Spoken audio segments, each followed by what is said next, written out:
Shavua tov à tous, Shavua tov à tous. J'ai entendu ce Shabbat à travers les études que j'ai faites ce Shabbat et Motsai Shabbat aussi, quelque chose qui m'a donné beaucoup de chizouk, beaucoup d'envie, beaucoup de courage. Et j'aimerais vous transmettre ce message-là que d'autres m'ont transmis, Baruch Hashem. C'est rapporté chez Rabbeinu Akadosh, chez Rabbi Nachman,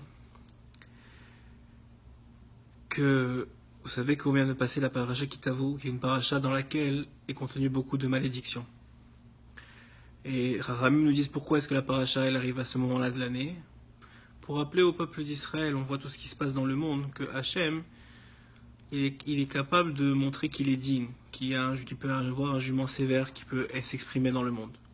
Même si on sait que l'expression profonde et première d'Akadosh Baruch Hu, unique, Hachem Echad ou Shmo Echad, c'est une expression de miséricorde et que, en vérité, lorsqu'il s'exprime de façon plus rigoureuse, c'est simplement parce que c'est la seule façon qu'il a de nous ramener vers lui, en tout cas pour certaines personnes avec qui ça fonctionne. Mais ce qui est incroyable, c'est qu'on voit, et j'en ai parlé aussi un peu la semaine dernière, on voit que Béhémet, lorsque on veut faire tchouva, comme nous dit l'Orach Chaim Akadosh sur la paracha de la semaine, que Béhémet, en nous, on a fait entrer un Baal Habayit qui n'est pas nous. Un Baal Habayit, c'est-à-dire un maître de demeure qui n'est pas nous. Il se rentre comme invité au début, et finalement il devient le Baal Habayit. Évidemment, vous savez de qui on parle du Yetzer Hara, qui vient et qui prend les décisions à votre place, qui gère votre vie. Et lorsque on ose se réveiller et se révolter, alors c'est un vrai combat, c'est un combat de titan même. Et ce combat de titan, comment il s'exprime ? Il s'exprime par le fait qu'on commence par ne pas vouloir faire la faute et on essaie de se battre avec n'importe quelle faute, quelle qu'elle soit. Et des fois, on peut être tenté d'être très découragé, voire même de désespérer, chas v'shalom, parce qu'on voit que ça fait des années qu'on se bat avec une certaine faute, quelle qu'elle soit, et qu'on tient quelque temps et on retombe. On tient quelque temps et on retombe. Et à chaque fois qu'on retombe, le Yetzer Hara, il n'est pas, nous dit Rachamim, n'est pas aussi intéressé par la faute elle-même que par le fait que cette faute-là, elle va engendrer une sorte de désespoir chez toi et de découragement, qui fait que tu dis, mais écoute, regarde comment t'es nul. Regarde, tu essayes soi-disant, mais regarde, tu retombes à chaque fois. À quoi ça sert? Tu n'y arriveras jamais. Et regardez ce que Rabbi Nachman nous dit. Rabbi Nachman nous dit, sachez que ce qui rend le plus heureux Hachem, ce qui intéresse le plus Hachem, ce n'est pas, Bezrat Hachem, bien sûr que vous arriviez à arrêter de faire la faute. C'est évidemment un niveau extraordinaire. Mais ce qui lui donne le plus de plaisir et le plus de nahat, c'est de voir ses enfants se battre, d'être sur le ring, de prendre un coup et de se relever, de prendre un coup et de se relever. Ce que nous dit Rabbeinu Akadosh, que la seule façon de monter de niveau, c'est de descendre. La seule façon de monter de niveau, c'est d'abord de descendre. Donc lorsqu'on descend et qu'on remonte et qu'on reprend des forces contre les Yetzer Hara, c'est pas que on est au même niveau qu'avant qu'on s'est battu. On est plus fort, sauf qu'on s'en rend pas compte parce que les Yetzer Hara nous voient la situation, la vraie situation. Mais il n'empêche qu'on est plus fort que quand on a commencé à se battre. Et on va arriver à un moment où on va être tellement fort qu'on arrêtera de faire la faute. Ça peut prendre des années, mais il ne faut pas désespérer. En yush ba'olam klal. Et on voit à travers la paracha de la semaine de Kitavo et toutes les malédictions que Hachem, évidemment, il ne nous laisse pas avec des malédictions, et la paracha finit avec aussi des bénédictions.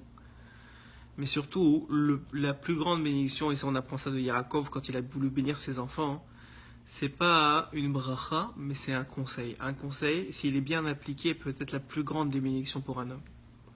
Et Hachem, dans cette paracha, nous donne le conseil avec lequel on est capable de se battre contre les Yetzer Hara. Ce conseil-là, c'est de le servir besimcha, avec joie. lorsque tu arrives à mettre de la joie dans tes mitzvot, alors cette joie-là, l'énergie que tu vas retirer de cette joie-là et des mitzvot que tu auras fait avec joie et tu auras servi Hachem avec joie, celle-là va te permettre de maintenir ton effort et de te battre contre les Tserara. Et c'est ça l'énergie première pour lui mettre des coups. Et c'est Hachem qui nous le dit dans la paracha. Servez-moi avec simcha, avec joie. Et quand vous ferez ça, alors à ce moment-là, hein, vous arriverez à trouver le chemin pour revenir vers moi. Et plus que ça, il y a un Baal HaTurim extraordinaire sur la paracha. Et le Baal HaTurim nous dit comme ça. Le Baal HaTurim, il nous dit qu'à chaque fois qu'on fait une louange à Hachem, à chaque fois qu'on fait appel à Hachem, à chaque fois qu'on dit Baruch Hachem, à chaque fois qu'on dit Bezrat Hachem, à chaque fois qu'on met Hachem dans notre vie, à chaque fois, Hachem prend cet événement-là, cette parole-là, cette action-là, et il en fait des diamants qu'il accroche à une couronne. Alors tout le monde croit que ce qu'on fait, évidemment, parce que c'est des louanges à Hachem, c'est que la couronne, elle va sur la tête d'Hachem. Mais regardez ce que nous dit le Baal HaTurim. Le Baal HaTurim nous dit que cette couronne-là, elle attend la personne à 120 ans. Et que c'est lui, dans le Olam Haba, qui va la porter. C'est lui, quand il sera monté de tous ces Baruch Hashem, de tous ces combats, de toutes ces luttes, de tous ces Bezrat Hashem, de toutes ces paroles de Torah, de toutes ces paroles d'attachement à Kadosh Baruch Hu et de louange à Kadosh Baruch Hu, de ça, c'est lui qui portera la couronne. On voit qu'à chaque fois, hein, et ça c'est je pense qu'il y a de plus vrai dans la Avodat Hashem, c'est qu'on croit qu'on fait pour Hashem, mais en vérité on fait pour nous-mêmes. On va finir avec une histoire, hein, que j'ai réécouté ce Shabbat, que je vous ai probablement dit dans un autre shiur, mais que j'adore raconter. C'est une histoire qui se passe à Brooklyn, c'est une histoire vraie. Et à Brooklyn, il y avait une communauté russe grandissante qui venait donc de Russie. Et la plupart d'entre eux avaient fui la Russie et donc étaient très très pauvres. Et il y avait un organisme qui s'était mis pour charge de s'occuper des nouveaux immigrants russes juifs qui arrivaient aux États-Unis et de s'occuper d'eux et de s'assurer qu'ils ne quittent pas le judaïsme. Parce que la plupart, n'ayant pas d'argent, allaient mettre leurs enfants dans des écoles publiques et on sait malheureusement qu'est-ce qui arrive après par la suite, à part miracle. Et donc, il s'était assuré de visiter les familles dès leur arrivée pour s'assurer de ne faire que leurs enfants ils soient scolarisés dans des écoles juives. Évidemment, aux États-Unis, les écoles juives, c'est payant. Et donc, ça peut être...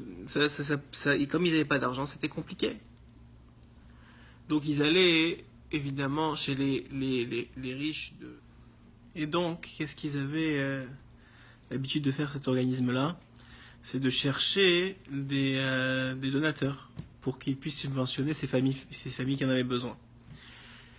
Et ils donc sont allés voir donc un certain donateur, qui était aussi d'origine russe, pour lui demander est-ce qu'il était prêt à subventionner une jeune fille d'une famille nécessiteuse qui venait d'arriver de Russie, pour qu'elle puisse avoir une éducation qui soit une éducation religieuse.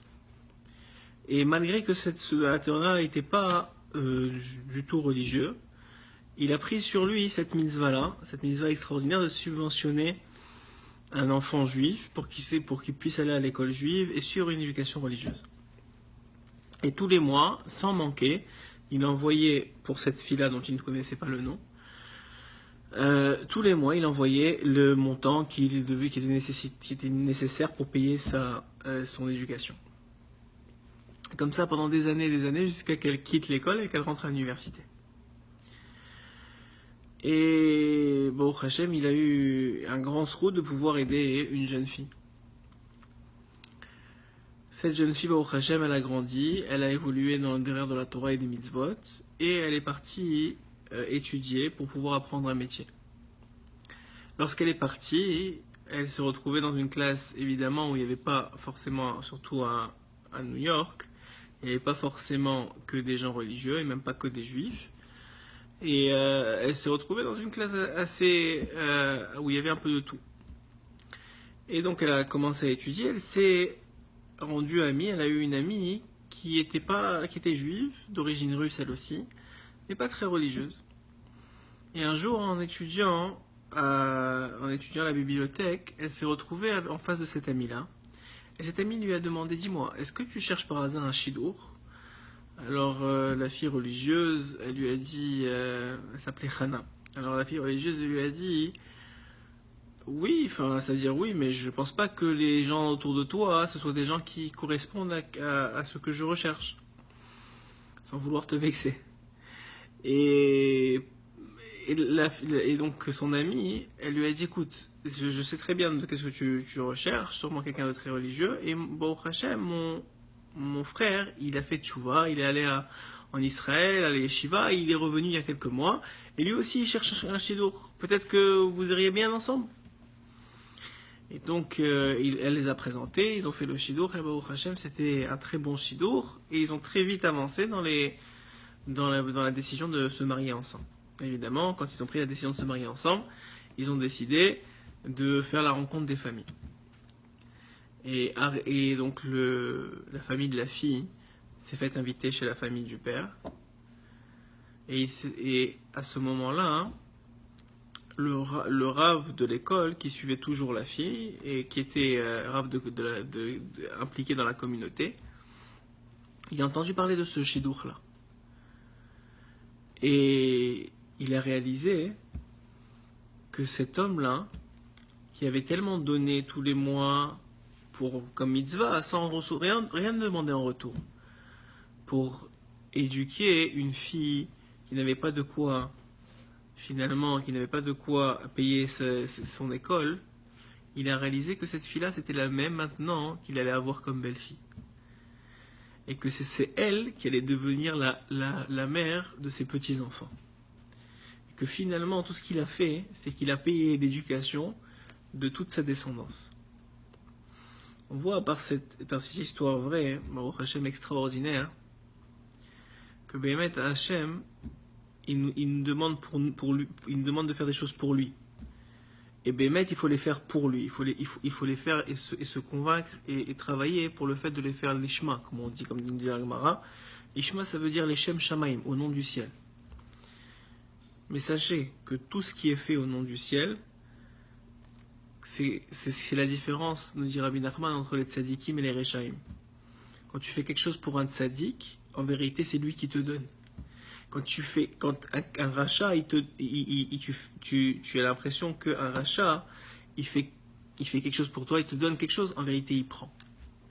Ça, c'est la différence. Alors, encore plus, des milliards de fois plus Hachem. Chaque fois que tu fais quelque chose pour Hachem, en vérité, c'est à toi que tu donnes. Alors, Bezrat Hachem, la meilleure chose qu'on peut faire, comme il a dit dans la paracha de Kitavo, pour qu'il n'y ait que des bénédictions dans cette nouvelle année qui arrive, c'est de le servir Bessimcha, avec une joie intense, que Béhémet, on est ses enfants, et d'être joyeux du chélek, de la part qu'on a et du mérite qu'on a de pouvoir servir Hachem. Donc voilà, c'était le chizo que je voulais partager avec vous dans cette dernière semaine qui arrive avant la semaine donc c'est la semaine qui précède Rosh Hashanah, dans ces derniers jours d'Elul, Bezrat Hashem, qu'on se renforce encore un peu avant Rosh Hashanah, Bezrat Hashem, et qu'on puisse recevoir toutes les bénédictions d'une nouvelle année. Amen.